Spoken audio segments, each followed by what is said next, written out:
Et donc, on va passer à la présentation suivante, qui va porter sur l'étude de l'impact des aménagements urbains sur la biodiversité du sol. Et donc là, ça sera une présentation à deux voix avec donc Apolline Auclair, qui est maître de conférence à l'Université de Nancy, et Alan Vergne, qui est maître de conférence à l'Université Paul Valéry à Montpellier. Merci. J'appuie sur la flèche. Oui, donc c'est une présentation à deux voix qui finalement va combiner deux manières de faire de la science qu'on espère de qualité sur ce sujet, qui est la biodiversité des sols urbains, donc une approche plus classique que je vais présenter dans un premier temps, et puis Apolline présentera un programme participatif qu'elle mène et qu'elle a lancé. Un petit contexte encore plus général que ce qui est présenté sur ma diapositive, c'est qu'on est effectivement face à une crise majeure du vivant, une crise de la biodiversité, dont les activités humaines, ou certaines activités humaines sont responsables. Et pour garder un chiffre en tête, on estime qu'on a perdu à peu près 30% des populations en 30 ans. Alors c'est une grosse moyenne. Les rares travaux sur les insectes montrent qu'on est plus sur un déclin, puisqu'on observe des chutes de 80% des populations.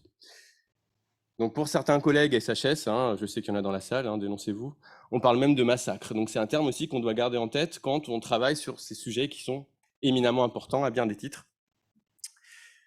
Et une des raisons de cette disparition du vivant, c'est notamment l'artificialisation et l'urbanisation. Malgré tout, c'est un constat, plus de la moitié des humains sont des urbains, vivent dans les villes. Donc finalement, les sols des villes et puis les espaces verts qu'ils vont constituer, c'est aussi une nature de proximité qui peut être extrêmement importante pour les citadins, mais également pour les scientifiques, parce que ça va permettre de tester, d'éprouver tout un tas de théories. Et dans mon champ de recherche, en fait, qui est un croisement entre l'écologie du paysage et l'écologie des sols, je vais chercher à comprendre finalement comment est-ce que les petites bêtes qu'on voit à l'écran, qui sont en fait des bêtes énormes quand on compare à des bactéries évidemment, donc comment ces petites bêtes vont réussir à atteindre les espaces verts et à s'y développer. Donc finalement, comment atteindre la maison? Est-ce que la maison est de qualité? Est-ce qu'il n'y a personne dans la maison pour vous mettre dehors? C'est un peu les processus que je mobilise. Et dans le cas des villes, c'est extrêmement intéressant, notamment parce que les espaces verts, ils vont avoir des origines assez différentes. Soit ces espaces verts et leurs sols ont été mis en place par des travaux d'ingénierie. Manuel les présentera en détail, c'est notamment les technosols construits. Soit c'est des zones et donc des sols reliques d'usage agricole ou plus naturel qui ont été englobés lors de l'expansion des villes. Et comme ça a été dit par quelqu'un ce matin que je ne dénoncerai pas, les sols urbains en ville, c'est un peu le bordel. Mais dans ce bordel, on arrive à y voir un peu plus clair. Et on observe effectivement une très très grande hétérogénéité de situations. C'est-à-dire que sur une surface très réduite, on va trouver des sols extrêmement différents. J'ai essayé d'en illustrer quelques-uns sur la diapositive. Donc évidemment, quand on parle à quelqu'un de sol urbain, il va avoir en tête un sol scellé, bétonné. Mais il n'y a pas que ça, heureusement. Vous avez aussi, donc j'ai dit, des sols construits et des sols reliques. Et en tout cas, ces sols, ils vont varier selon leur âge, selon les matériaux, selon les propriétés. Donc c'est quand même un petit peu le bordel. Et dans tous ces sols et dans tous ces aménagements, parce que là aussi, il y a une grande diversité d'aménagements en ville, ça va de pieds d'arbres en allant jusqu'au parc, en passant par des murs végétalisés, des toitures végétalisées. Selon les classifications, on est autour d'une dizaine, d'une vingtaine de types d'espaces verts. On va quand même retrouver une certaine biodiversité. Et on va essayer de comprendre finalement quelle biodiversité on retrouve dans ces différents aménagements. Alors c'était absolument impossible, le titre est un peu racoleur, je m'excuse, de présenter toute la biodiversité des sols en 10 minutes. Donc je me suis centré sur les organismes que je préfère, c'est pour ça que j'ai choisi de travailler dessus, qui sont donc ces constituants de la macrofaune du sol, donc les géants du sol, toute proportion gardée encore une fois. Alors là, les photos ne sont pas exhaustives, mais on connaît évidemment le ver de terre qui est le roi du sol, mais vous avez aussi la décarabe en forme adulte et larvaire, et puis des fourmis, mais aussi les araignées, les cloportes, etc. Et ces organismes vont assurer tout un tas de fonctions dans les écosystèmes. Quand on a une vision utilitariste, on considérera aussi qu'ils vont fournir des services, voire même être des solutions, sans doute. Mais aussi, on peut aussi considérer, d'une manière peut-être plus naïve, que c'est des supports pour un imaginaire, en tout cas, un support pour l'émerveillement. Et ça peut être aussi une raison non utilitariste de les protéger. Alors, j'ai essayé d'aller d'être un peu synthétique, hein, finalement, sur les diapositives. Et puis, un peu d'autopromotion ne fait jamais de mal. Si vous voulez les détails des analyses que je vais présenter, donc je vous renvoie vers un article que j'ai publié, donc Technique de l'ingénieur. Donc, je me suis focalisé sur 3 grands types d'espaces verts en ville. Le premier, ce sera les parcs. Alors, les parcs, hein, qui sont un peu le vaisseau mère des espaces verts, de par leur taille et leur importance en termes d'usage, hein, auprès des citadins. Donc, un usage essentiellement récréatif. Mais quand même, depuis plusieurs dizaines d'années maintenant, on essaye de concilier cet usage essentiellement récréatif paysager avec un support, finalement, une possibilité de support de biodiversité. Et là, j'ai focalisé sur cette diapositive, sur ce groupe des coléoptères carabidés. Donc pour vous donner un ordre de grandeur, vous avez autant d'espèces de carabes en France qu'il y a d'espèces d'oiseaux. Et c'est une seule famille de coléoptères.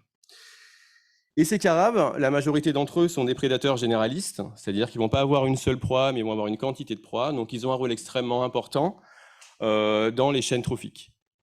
Se situer vraiment à un niveau intermédiaire, puisque c'est, comme je viens de le dire, des prédateurs de tout un tas d'organismes plus petits, mais c'est également des proies pour des organismes comme les oiseaux et des petits mammifères. Les parcs vont souvent être étudiés le long de gradients d'urbanisation, c'est-à-dire qu'on va analyser des parcs dans différents secteurs des villes. Donc des centres urbains, on va avoir des parcs assez anciens, jusqu'à la zone périurbaine, où on est en frange urbaine, en passant par la zone suburbaine, où on aura des formes urbaines plus variables. Donc on peut avoir des formes urbaines collectives, et puis des formes urbaines constituées de maisons individuelles, mais souvent il reste des espaces comme ça qu'on peut qualifier de parcs.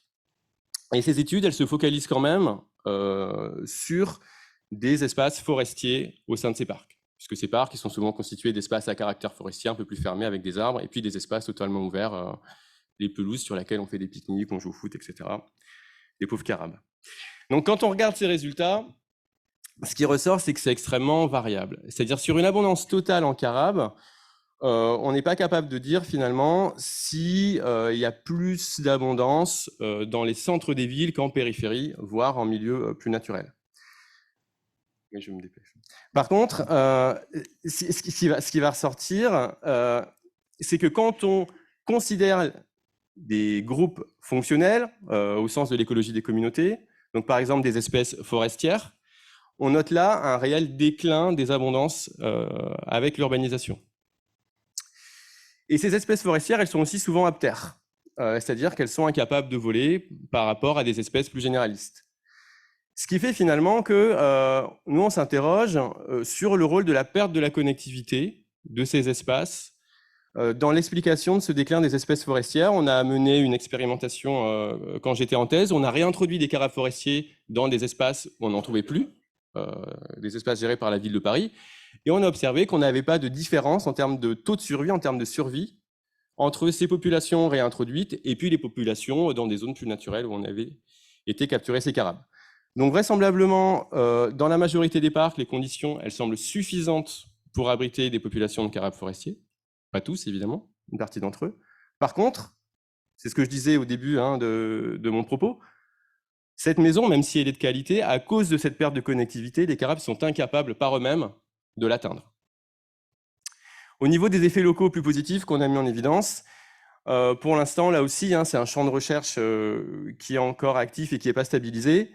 Le couvert végétal complexe semble avoir un effet très positif, et en termes d'effets locaux négatifs, tout ce qui est compaction du sol, donc passage de gros engins, ça va avoir un impact sur les carabes, les adultes et leurs formes larvaires. Pour l'anecdote, voici le seul carabe forestier qu'on a identifié dans les bois parisiens lors de ma thèse. C'est pas moi qui l'ai écrasé, hein, évidemment. Les vers de terre, donc évidemment des détritivores, géophages, c'est un groupe qui est beaucoup moins étudié que les carabes. Et typiquement, sur les quelques études que j'ai identifiées qui traitent d'un gradient d'urbanisation, ou qui sont mis en place le long d'un gradient d'urbanisation, là aussi, pour l'instant, on voit qu'on n'a pas réellement de pattern clair. Donc, j'ai comparé aux résultats du RMQS, hein, qui a été piloté, la partie vers de terre RMQS Biodiff, pilotée par Daniel Cluseau. Et on voit que parfois, notamment en périurbain, on peut atteindre des abondances proches d'habitats plus naturels. Et ce qu'on a mis en évidence en Ile-de-France, hein, avec Manuel Boin et dans le cadre du projet Sol Fertile, je pense qu'il détaillera plus tard dans l'après-midi, c'est que sur ces vers de terre, on a clairement un effet positif de l'âge et de l'ajout de la terre végétale lors de la mise en place des parcs sur la dynamique de colonisation. Les vers de terre, hein, qui sont des espèces extrêmement contraintes en termes de dispersion active, sauf évidemment à les parachuter dans les parcs. Peut-être un jour, on sera amené à y réfléchir. Je crois que tu as commencé, toi, non? Non, pas encore. Allez. Plus globalement... Alan, oui. C'est juste pour penser à Pauline. D'accord, bon, moi je traiterai avec les parcs alors, c'était trop ambitieux. Globalement, sur les parcs, ce qu'on observe à l'échelle mondiale, c'est ce qu'on va qualifier de convergence urbaine et d'homogénéisation biotique. Donc homogénéisation biotique, c'est qu'on va retrouver très très peu d'espèces en fait dans des contextes climatiques continentaux complètement différents. À grands traits, disons, on pourrait presque proposer une forme de guide de la biodiversité des sols des villes qui serait utilisable dans la majorité des villes du globe. Et ça rejoint le phénomène de convergence urbaine qui a été identifié sur des processus beaucoup plus sociaux, où finalement, voilà, les villes du monde ont tendance à se ressembler et à se différencier de leurs campagnes. Donc c'est des choses qu'on observe également sur la biodiversité des sols. Bon, ça... Je vais juste une dernière diapositive. C'est sur la suite, qu'est-ce qui se trame finalement dans le cerveau des chercheurs. Là, les méta-analyses que j'ai présentées, leur limite, en fait, c'est qu'elles mobilisaient des études qui étaient réalisées des années différentes. Or, on sait, même si on ne comprend pas très bien, qu'on assiste à des variations annuelles extrêmement importantes chez ces organismes.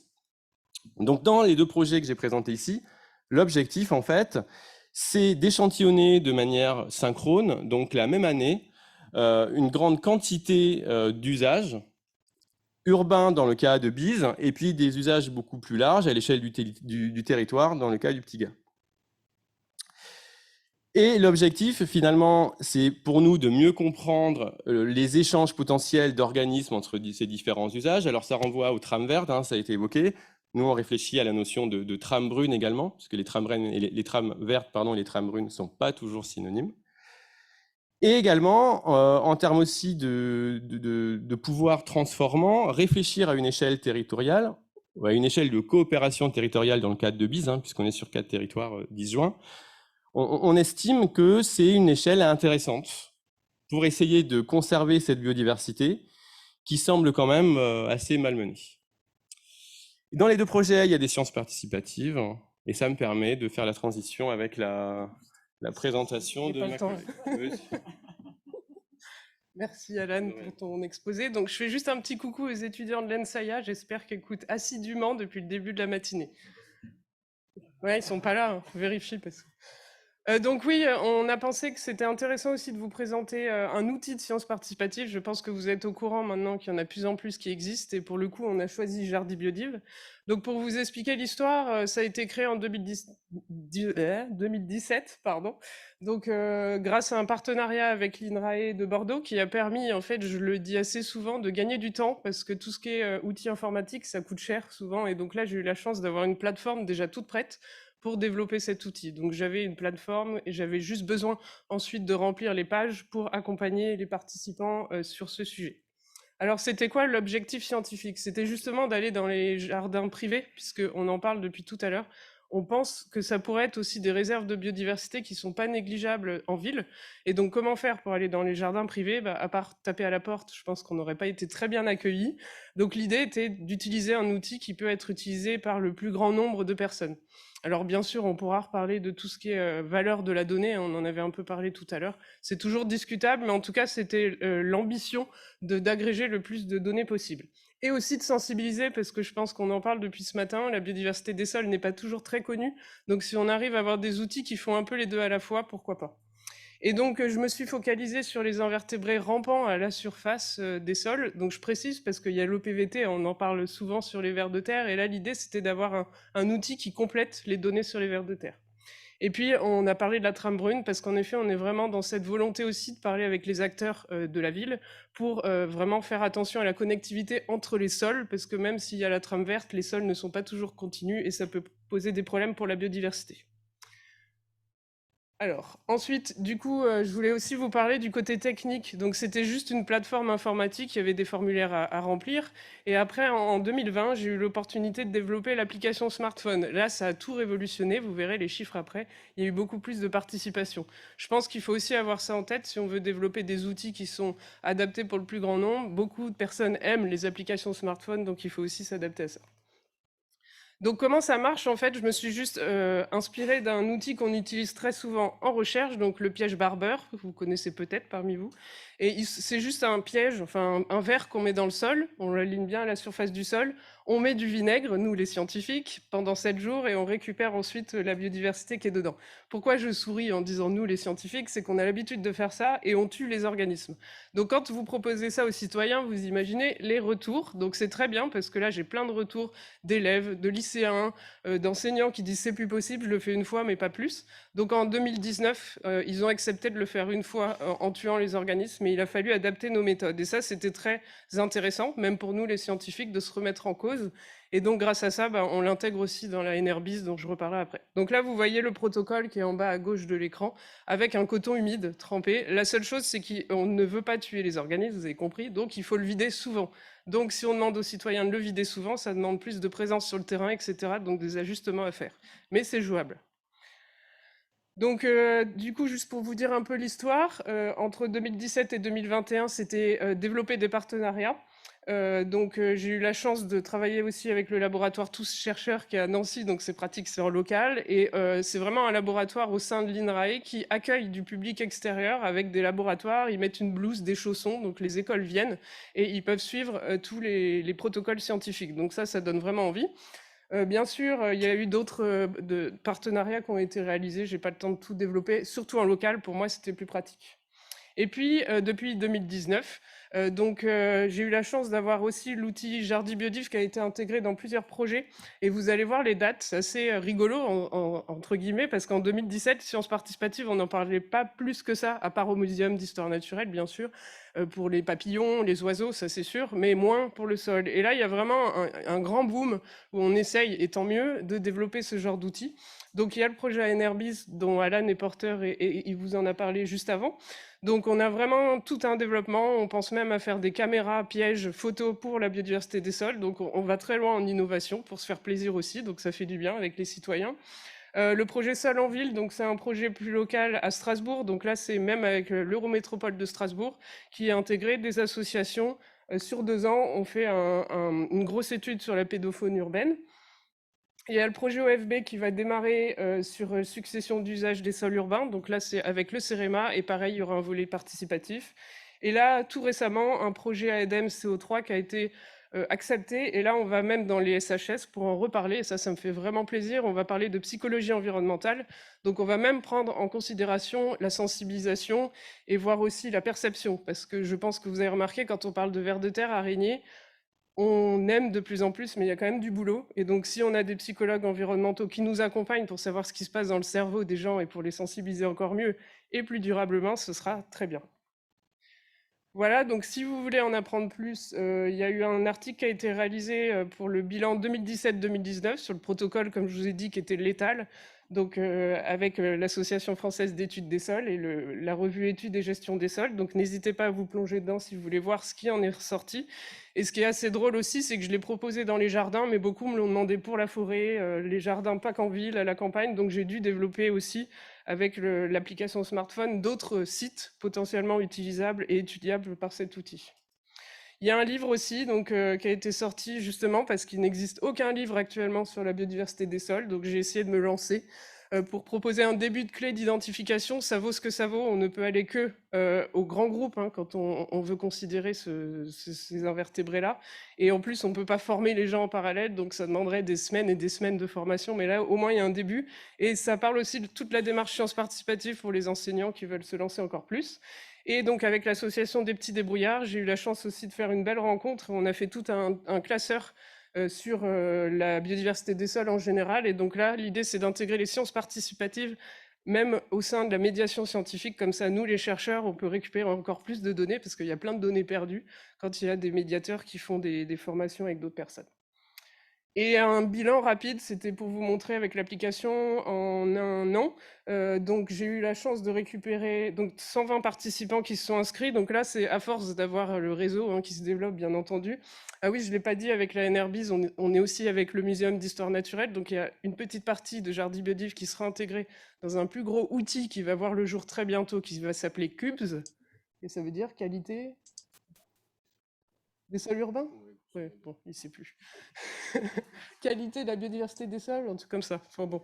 Vous aurez la surprise de cet outil. En fait, on a voulu intégrer d'autres protocoles donc pour étudier les fonctions des organismes aussi, en mettant des petits bâtons de glace pour voir les collemboles, comment ils mangent, etc. Voilà à peu près tout. Je ne peux pas en dire plus. Si vous voulez en savoir plus, n'hésitez pas à me demander et à regarder tous les livrables que j'ai proposés. Et là, je pense que Alan a voulu montrer des jolies œuvres autour de la biodiversité des sols sur cette page de conclusion. Voilà, merci.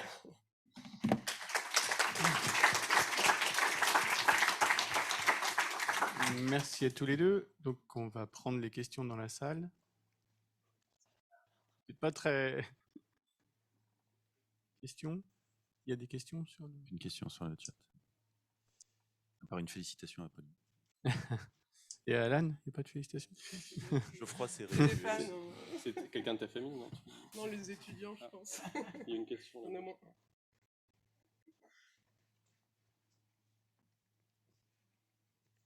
Merci pour votre exposé. C'est une question, tu vas trouver peut-être un peu, comment dire, de détail. En fait, je me dis, si on les tue pas, les animaux, est-ce qu'il y avait un protocole pour les relâcher plus loin ou pour pas qu'ils reviennent dans le pot ou des choses comme ça qui pourraient biaiser les données, quoi? Bah, c'est une question totalement pertinente et c'est des choses auxquelles on pense pas forcément quand on est trop dans ce sujet-là, parce que nous, on va se dire c'est logique et en fait, c'est là où on doit justement discuter avec les citoyens dès le départ parce que c'est eux qui vont le mettre en évidence. Ou alors on les laisse faire et on voit qu'ils vont le mettre juste à côté parce qu'ils voulaient pas trop les déranger. Donc oui, alors des fois, on essaye de dire pas trop loin, mais à nouveau, c'est flou. Et c'est là où on voit aussi la difficulté de dire les bons mots, parce qu'un mot est toujours interprété d'une certaine façon en fonction de la sensibilité de chacun. Donc c'est aussi, je pense, l'apport des SHS qui pourrait beaucoup nous aider même pour ça. Parce qu'on fait aussi des questionnaires, la perception du sol. En 3 mots, c'est quoi un sol? Et ça, c'est pareil, on a tout plein de réponses à analyser derrière, quoi. Donc je trouve que même cette notion de où replacer les organismes après, c'est bien sûr imaginer le déplacement de l'organisme. Et puis si c'est une limace par rapport à un mille-pattes, ce sera pas pareil. Donc ça dépend de la taille du jardin en plus. Donc là, c'est toute la difficulté d'avoir quelque chose un protocole qui est homogène pour tous les lieux. On a une question? De moi, à part tous tes étudiants qui sont en train de faire un petit peu de... bon, voilà, qui te félicitent. Moi, j'aurais une question sur la qualité des données. C'est un gros problème en sciences participatives parce qu'on demande à des non-experts d'échantillonner, d'observer. Et quel est votre retour, presque en termes de pourcentage, sur vraiment la qualité des données exploitables d'un point de vue scientifique? Alors ça, justement, dans l'article dans EGS, là, on avait fait avec un stagiaire au début du lancement de Jardi Biodiv un test, justement une phase de test, surtout avec tous les groupes qu'il y a. Il y en a au moins 30 hein, qu'on étudie avec les barbeurs. pour voir, par exemple, est-ce que les gens sont prêts à compter le nombre de fourmis qui peuvent tomber dedans. Parce que là, en plus, c'était le protocole létal, donc toutes les fourmis étaient dedans, et au bout d'un moment, ils avaient la flemme de compter jusqu'à 102 fourmis, ça se comprend. Ils n'ont pas une loupe binoculaire en plus, donc il faut qu'ils le fassent comme ils peuvent. Et donc, l'étudiant allait chercher les pièges chez les gens à chaque fois. Ils buvaient un coup d'ailleurs, j'adore les sciences participatives pour ça. C'est le côté sympathique. Vous êtes toujours bien accueillis. Et après, ils comptaient vraiment, et on a fait des pourcentages d'erreurs pour chaque groupe. Donc pour les fourmis, c'est le plus flagrant. Les carabes, c'est pareil, parce qu'il y en a des tout petits, on les met dans les fourmis. Enfin voilà. Donc il faudrait, je pense, faire une étude à plus grande ampleur pour vraiment avoir un chiffre précis sur plein de pièges qu'on aurait pu tester avec ce côté participatif. On va utiliser les photos. Je pense que les photos, ça peut être notre force. Et justement, donc Jardi Biodiv, j'avais déjà intégré la possibilité aux participants d'envoyer une photo. En tête aussi, c'est pour faire une grosse base de données photos qui nous servirait à faire de l'intelligence artificielle comme PlanteNet au bout d'un moment, parce qu'on aurait juste à scanner l'organisme et on pourrait savoir.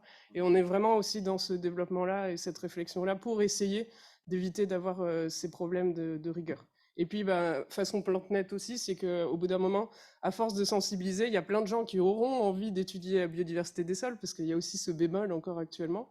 Et s'il y a plein de monde, ils vont pouvoir discuter, valider, il y aura des experts un peu plus doués que d'autres qui auront été formés, on peut faire tout ce réseau-là sans problème.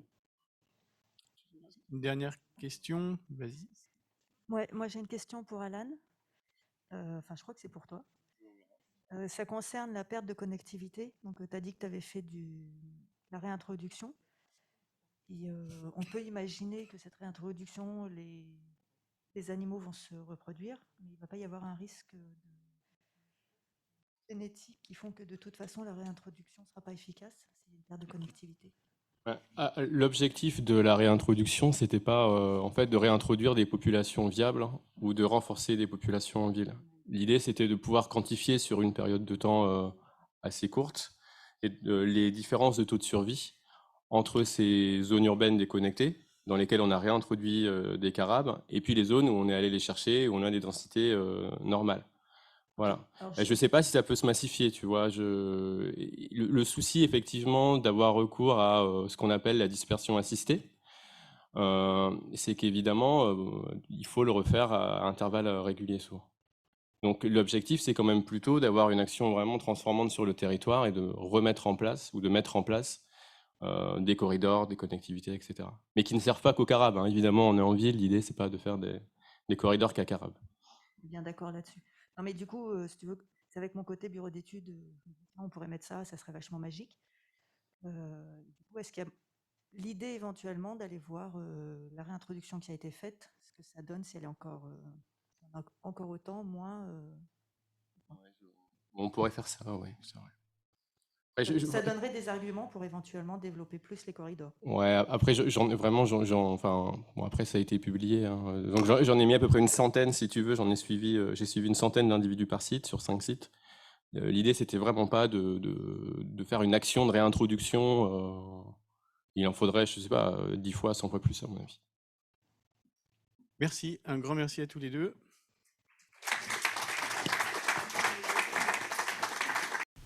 Cette conférence est extraite de la journée « Le génie écologique au service du sol » organisée par Technique de l'ingénieur à l'occasion de la sortie de la nouvelle offre « Génie écologique ». Merci de l'avoir suivi et à bientôt sur notre site.